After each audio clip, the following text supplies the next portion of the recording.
पूछू सगरे हमरे इलाका।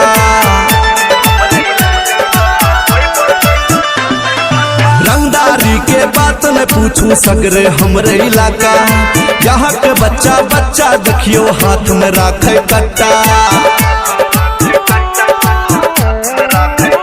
हाँ रंगदारी के बात न पूछू सगरे हमरे इलाका। यहाँ के बच्चा बच्चा देखियो हाथ में राखे कट्टा।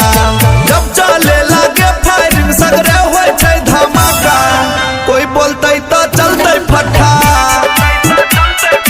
कोई बोलते तो चलते फट्टा।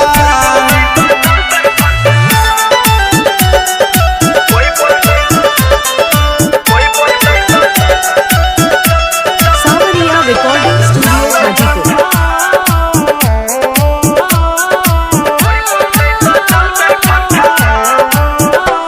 हाँ बात बात पर सुने रे बाबू यहाँ लगे छै चाटा।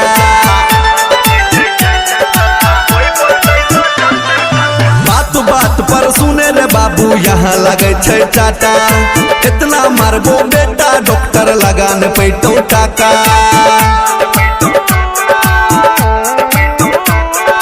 बात बात पर सुने रे बाबू यहाँ लगे छै चाटा। इतना मारबो बेटा डॉक्टर लगान पैतो टाका। सोनू शिव